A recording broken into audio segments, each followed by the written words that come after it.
最新前线战况：被摧毁的俄罗斯装甲车纵队一眼望不到头。什么是西弹海绵？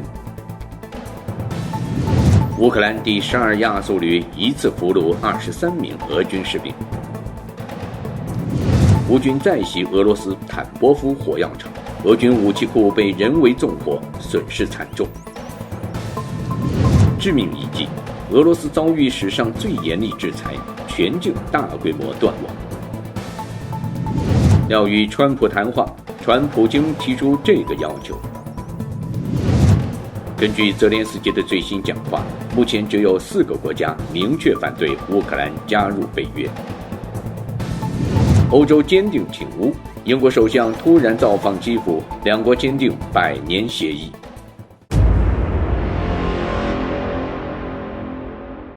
聚焦战场动态，剖析地缘争端，欢迎收看新冷战情室，我是远山。视频制作不易，请您尽量看到最后，并给我们点赞留言，这是对我们最大的鼓励和支持，谢谢大家。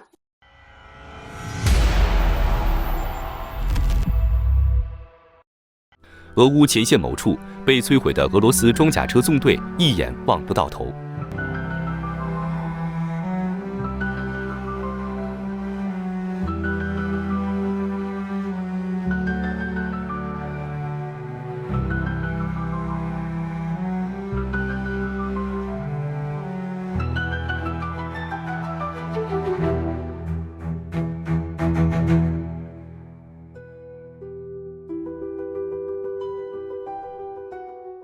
以下是最新前线战况。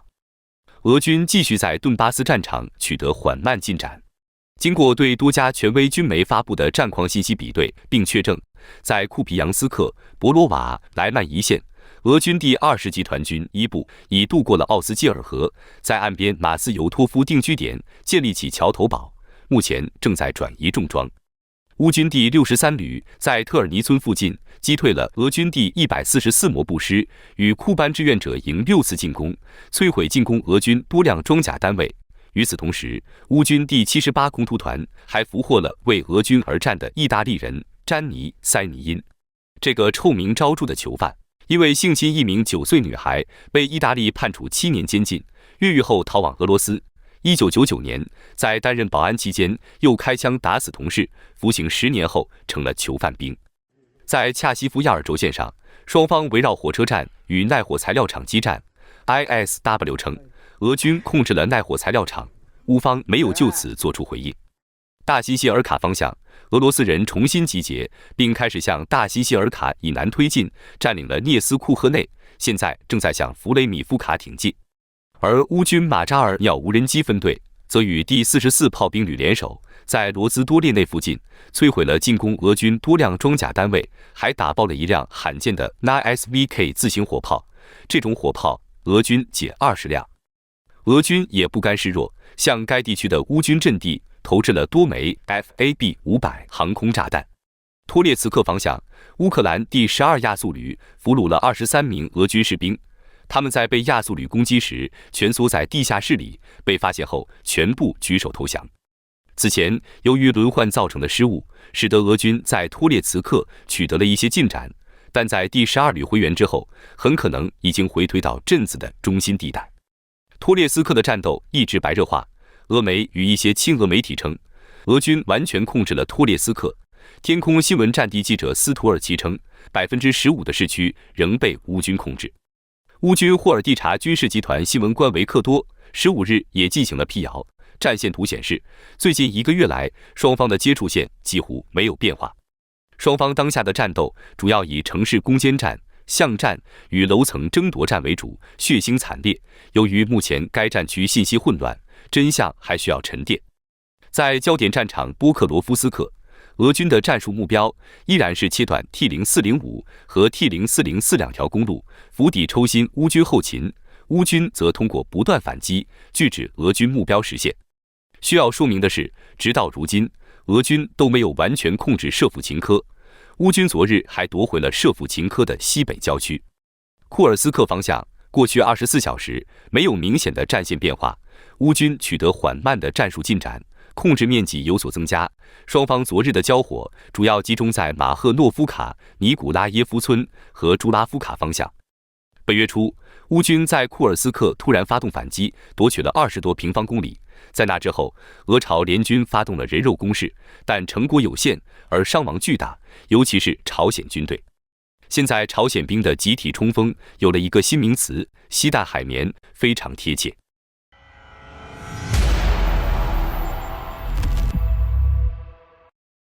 最新消息，列宁格勒地区维堡的一个仓库被烧毁，损失了价值170万卢布的特别军事行动的军需物资，包括掩体建筑材料、防弹衣、战术耳机、服装和其他设备。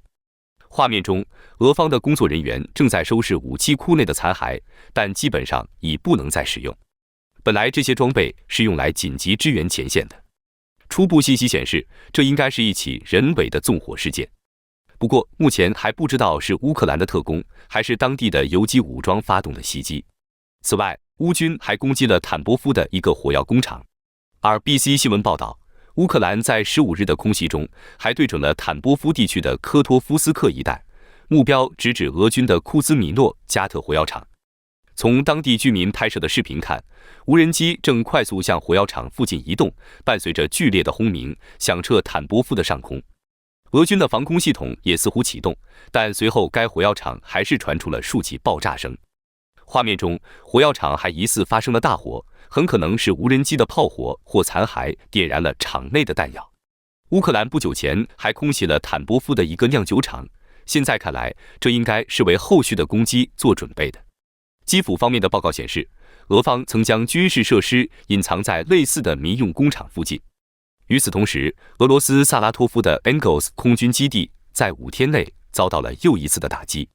该基地的军用飞机燃料库再度被点燃，乌军之前的袭击曾导致该油库的大火烧了整整6天，并且往往是在火灾刚要熄灭时，乌克兰的无人机又应声而至，重新对其造成破坏。根据最新的卫星图像显示， Engels 基地的油库大约已有10个油罐被击毁。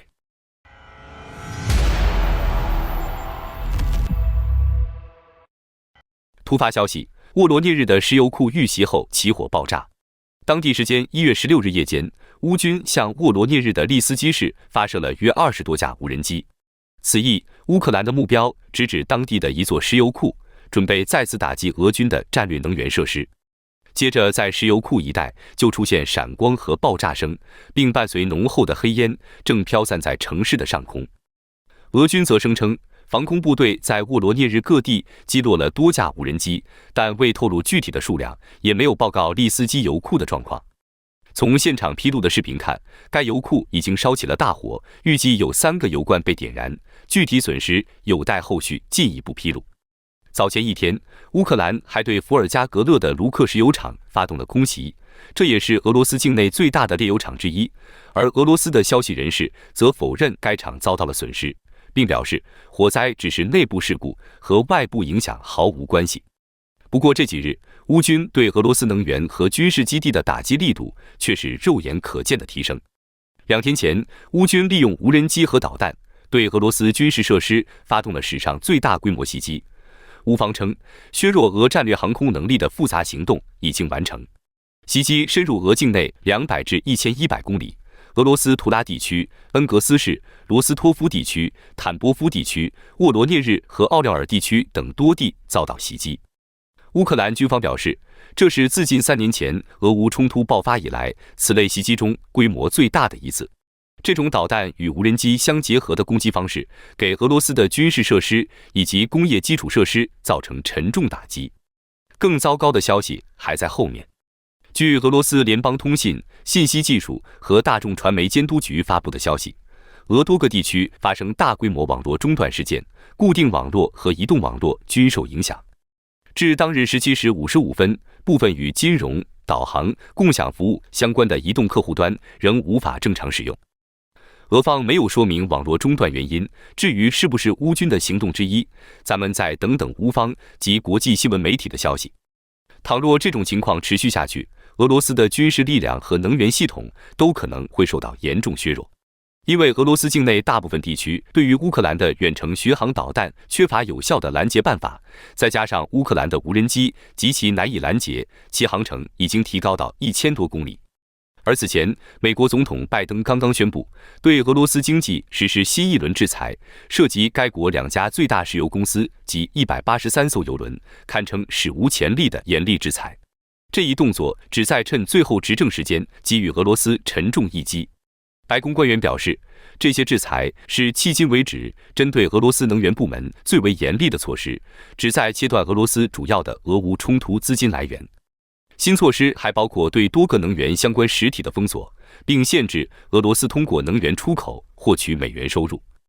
此外，美国宣布对塞尔维亚石油公司实施制裁，称该公司与俄罗斯2家石油天然气公司有关联。同日，英国政府发表声明称，对俄罗斯2大石油巨头俄罗斯天然气工业股份公司和苏尔古特油气公司实施制裁。这一轮制裁是拜登任期最后一次对俄制裁，也是美英联手的被认为前所未有的最强硬、最严厉措施，对俄罗斯最致命的制裁。俄罗斯能源部门是其经济的命脉，也是支持乌克兰战士的主要资金来源。美英对其痛下杀手，试图通过切断能源收入，瓦解俄罗斯经济，继续巩固对乌克兰的支持。这轮制裁不仅延续了对俄油气行业的金融和贸易限制，更进一步对全球航运、能源服务和石油交易网络进行了精准打击。要知道，俄罗斯的经济主要依靠能源经济，能源收入在俄罗斯的财政收入来源中占到非常大的比重。看看天然气，战前在欧洲进口的天然气总量之中，俄罗斯的天然气大概要占到40%，是欧洲主要的供应商了。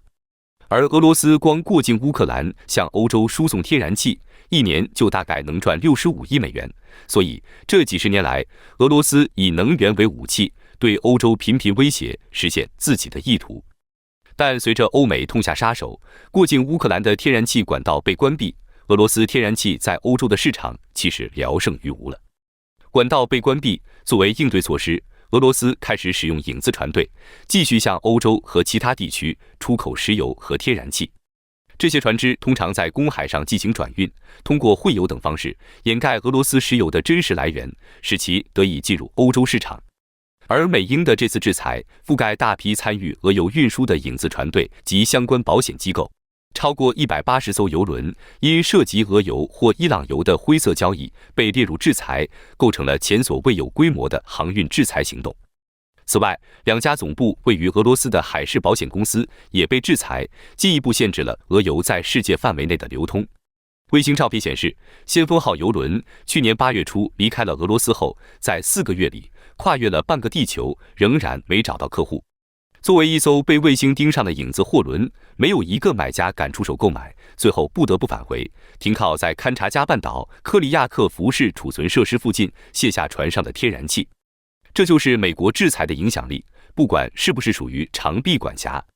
很多俄罗斯石油的大客户，诸如印度，也在纷纷采取行动，不再购买涉嫌违反西方制裁的俄罗斯石油，甚至不再允许任何运载俄罗斯石油及其制品的油轮入港，担心遭到美国财政部的2级制裁。而继美国宣布新制裁后，瑞典、丹麦、芬兰、拉脱维亚、立陶宛和爱沙尼亚正在呼吁欧盟调整俄罗斯石油价格上限。当地时间1月13日，欧盟6国呼吁欧盟委员会下调7国集团对俄罗斯石油设定的每桶60美元的价格上限，认为这将减少莫斯科的收入，同时不会造成市场冲击。7国集团设定了对俄罗斯海运原油以及成品油的价格上限，以限制莫斯科从石油贸易中获得的收入，从而限制该国投入至俄乌冲突中的资金。俄罗斯的危机还不止于此。即将结束任期的拜登政府正在敦促欧洲盟友支持将冻结的俄罗斯资金转移到一个特别账户，作为乌克兰的谈判筹码。据悉，他们已与川普的团队讨论了这个想法，并得到了卢比奥和沃尔兹的支持。他们认为这可以推动俄罗斯进行谈判。很显然，俄罗斯现在面临政治、经济、军事方面的巨大压力。那么，俄罗斯在俄乌战争中还能坚持多久？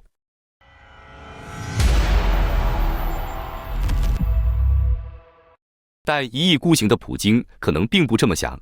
彭博社15日引述消息人士指，俄罗斯总统普京将向美国后任总统川普提出，要求乌克兰永不加入北约，减少双方的军事联系，并限制乌克兰的军事能力。其中一位消息人士透露，普京愈发相信俄方在战争中处于上风，因此决心实现乌克兰永不加入北约的目标。俄罗斯的立场是，个别北约成员国也许可以根据双边安全协议继续向乌克兰提供武器，但任何此类武器都不应用于应对俄罗斯或夺回乌克兰领土。报道称，随着战争将满3年，这些强硬的要求几乎肯定会让乌克兰领导层难以接受，也不符合川普尽快结束冲突的承诺，其目的可能只是为了让莫斯科有谈判的余地。报道也指出，俄军目前在乌东战事中未能取得显著进展，且损失巨大。据悉，俄乌双方正在卡达举行有限会谈，商讨保护核设施免遭袭击的规则。目前，基辅和莫斯科之间的谈判仅限于交换囚犯和遣返被驱逐的儿童。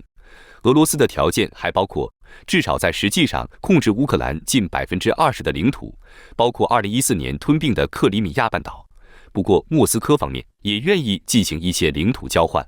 克里姆林宫尚未对此作出回应。对此，泽连斯基最新回应说，我们在库尔斯克杀死了3万至3万5千名俄罗斯人，川普是普京惧怕的强势领导人，乌克兰不会关起门来与俄罗斯对话。在欧盟，有些人试图玩弄两面手法，与俄罗斯友好相处或假装平衡。对我来说，联盟非常重要。乌克兰在任何会谈之前都需要安全保障，这不仅是为了乌克兰人，也是为了所有人。很明显，俄罗斯是敌人，只要他们愿意，他们可以占领任何欧洲国家，他们有能力这么做。我们必须阻止普京采取任何进一步行动。在某种意义上，没有乌克兰军队，欧盟就无法生存。